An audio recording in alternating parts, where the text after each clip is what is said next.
Selamat pagi saudara, selamat berjumpa kembali dalam pelajaran Alkitab bersama Suara di Bukit.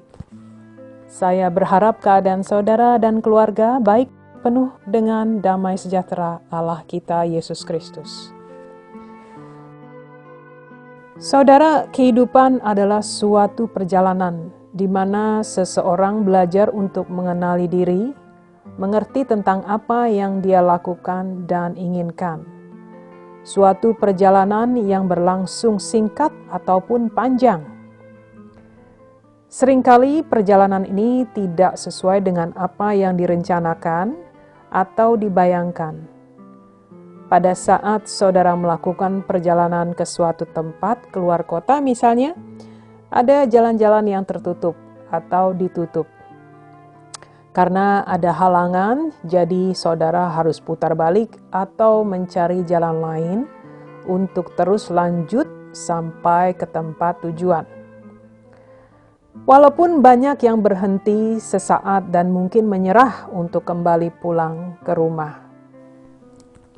Saudara, kali ini kita akan belajar dari Alkitab Ibrani yang saya bagi menjadi 3 bagian bacaan, yaitu Ibrani 11 ayat 1-3 dan Ibrani 11 ayat 29-34 dan Ibrani 12 ayat 1-2.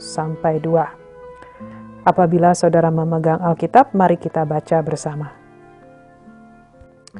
Iman adalah dasar dari segala sesuatu yang kita harapkan dan bukti dari segala sesuatu yang tidak kita lihat. Sebab oleh imanlah telah diberikan kesaksian kepada nenek moyang kita. Karena iman kita mengerti bahwa alam semesta telah dijadikan oleh firman Allah, sehingga apa yang kita lihat telah terjadi dari apa yang tidak dapat kita lihat. Karena iman maka mereka telah melintasi Laut Merah sama seperti melintasi tanah kering. Sedangkan orang-orang Mesir tenggelam ketika mereka mencobanya juga. Karena iman maka runtuhlah tembok-tembok Yeriko setelah kota itu dikelilingi 7 hari lamanya. Karena iman maka Rahab perempuan sundal itu tidak turut binasa bersama-sama dengan orang-orang durhaka, karena ia telah menyambut pengintai-pengintai itu dengan baik. Dan apakah lagi yang harus aku sebut? Sebab aku akan kekurangan waktu. Apabila aku hendak menceritakan tentang Gideon, Barak, Simson, Yefta, Daud, dan Samuel, dan para nabi. Yang karena iman telah menaklukkan kerajaan-kerajaan, mengamalkan kebenaran, memperoleh apa yang dijanjikan, menutup mulut singa-singa, memadamkan api yang dahsyat. Mereka telah luput dari mata pedang, telah beroleh kekuatan dalam kelemahan, telah menjadi kuat dalam peperangan, dan telah memukul mundur pasukan-pasukan tentara asing. Ibrani pasal 12 ayat 1-2. Karena kita mempunyai banyak saksi bagaikan awan yang mengelilingi kita, marilah kita menanggalkan semua beban dan dosa yang begitu merintangi kita, dan berlomba dengan tekun dalam perlombaan yang diwajibkan bagi kita. Marilah kita melakukan dengan mata yang tertuju kepada Yesus yang memimpin kita dalam iman dan yang membawa iman kita itu kepada kesempurnaan, yang dengan mengabaikan kehinaan, tekun memikul salib, ganti sukacita yang disediakan bagi Dia yang sekarang duduk di sebelah kanan tahta Allah. Saudara, setiap orang membutuhkan sesuatu yang berpegang kuat agar dapat terus melangkah. Ada yang percaya bahwa kehidupan itu akan berjalan dengan sendirinya, yang dapat memberikan harapan. Ada yang percaya bahwa mereka akan dapat menentukan dan menciptakan masa depan dengan hanya percaya dengan apa yang mereka pikirkan dan katakan, dan semua akan terjadi. Ada juga yang percaya pada segala hal yang mereka sembah apapun bentuknya. Segala hal yang mereka junjung tinggi untuk menuntun hidup mereka. Kita sebagai pengikut-pengikut Kristus memiliki iman yang berlabuh dan berdasar semata-mata pada Allah Yesus Kristus dan kebenarannya. Dia bukan hanya seorang guru yang baik yang hidup 2000 tahun yang lalu, menjadi contoh moral kehidupan, bukan hanya penyembuh dan pelaku keajaiban, bukan hanya pemberi berkat, namun yang terpenting lagi, Dia adalah Allah yang hidup di mana kita harus mengabdikan hidup kita seutuhnya. Semua saksi-saksi iman, yaitu laki-laki yang telah disebutkan dalam bacaan tadi, memiliki kedudukan, posisi, dan otoritas yang tinggi dalam masyarakat. Mereka adalah para nabi, hakim, dan raja. Penulis Alkitab Ibrani memberikan banyak bukti-bukti akan saksi-saksi iman. Semua laki-laki dan perempuan yang hidup teguh dalam iman. Mereka bukan hanya menyelesaikan pekerjaan baik Tuhan, namun juga mengalami penganiayaan karena iman mereka yang berakhir pada kematian. Suatu harga tinggi yang mereka bayar. Alkitab Ibrani ini ditulis dan ditujukan pada komunitas orang-orang Yahudi. Ada sebagian dari mereka yang telah mendengar berita keselamatan, namun belum sepenuhnya percaya, dan mungkin masih ada yang menjalani hukum-hukum Taurat untuk menghampiri Allah dengan mempersembahkan korban bakaran akan dosa-dosa mereka di bait Allah.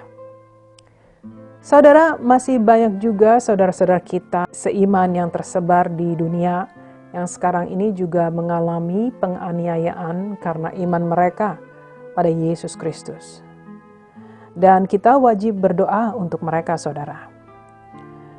Dengan iman para saksi-saksi di perjanjian lama di dalam Alkitab yang hidup sebelum kedatangan Yesus Kristus melihat ke masa depan akan harapan kedatangan Juru Selamat Mesias yang Tuhan telah janjikan. Sementara mereka yang hidup setelah Yesus disalibkan dan bangkit kembali dari kematian, melihat ke belakang dan menerima dengan iman akan janji Tuhan yang telah terpenuhi. Kedua pihak diselamatkan karena kesungguhan iman mereka semata-mata pada Mesias atau Yesus Kristus.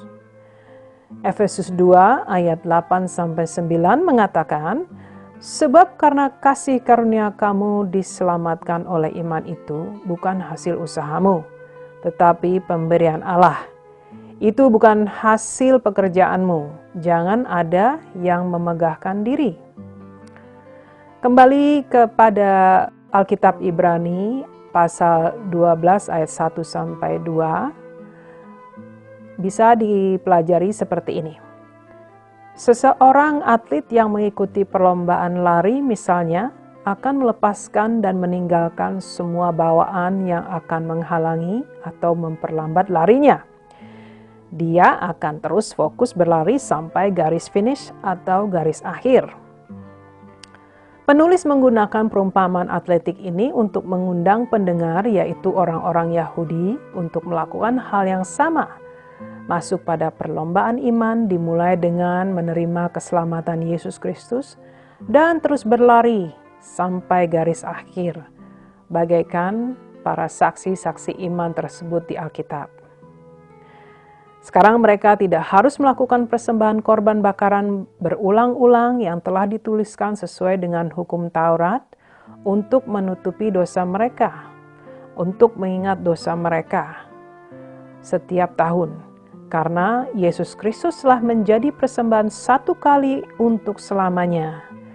Yesus sebagai persembahan yang telah mati di kayu salib bukan untuk menutupi dosa, namun menghapus dosa dan mengkuduskan umat manusia yang percaya. Ibrani 10 ayat 10 mengatakan, dan karena kehendaknya inilah kita telah dikuduskan satu kali untuk selama-lamanya oleh persembahan tubuh Yesus Kristus. Kita pun demikian, saudara, harus terus berjalan dan melangkah terus Tujukan pandangan kita pada Yesus Kristus, pemimpin dan penyempurna iman kita. Letakkan dan kesampingkan semua hal-hal yang menghalangi langkah saudara, yang menghambat jalan iman. Hidup kudus dalam kuasa Roh Kudus untuk terus hidup taat pada Tuhan Allah. Pada saat godaan dan cobaan datang yang dapat membuat saudara patah semangat, maka teruslah fokuskan pandangan dan pikiran saudara pada Tuhan Yesus Kristus, Juru Selamat kita yang telah memenangi semuanya itu. Saudara, ada saat-saatnya bahwa iman saudara akan terus diuji atau menerima ujian. Hal ini akan membuktikan siapakah saudara, apakah sumber kekuatan iman saudara, dan bagaimana kondisi iman saudara.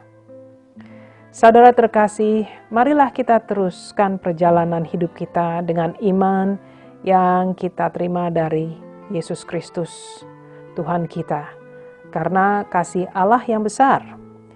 Mari teruskan kuatkan iman, jangan menyerah pada situasi dan keadaan hidup. Saudaraku, kita akan mencapai garis akhir bersama-sama apabila kita benar-benar percaya. Mari kita berdoa, saudaraku. Bapa di sorga, begitu agung dan kudus Engkau, segala puji dan syukur kami panjatkan kehadirat-Mu.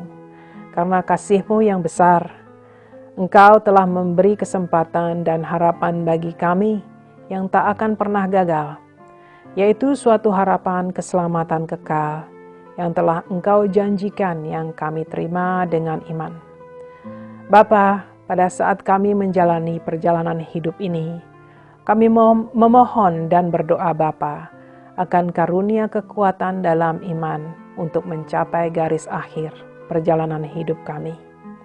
Agar kami terus gantungkan harapan kami dan fokuskan pandangan kami pada Yesus Kristus Allah kami, pemimpin dan pembawa iman kami pada kesempurnaan. Terima kasih Bapa, dalam nama Yesus Kristus yang agung kami berdoa. Amin. Amin saudara, terima kasih telah bergabung. Tuhan berkati, sampai berjumpa kembali minggu depan.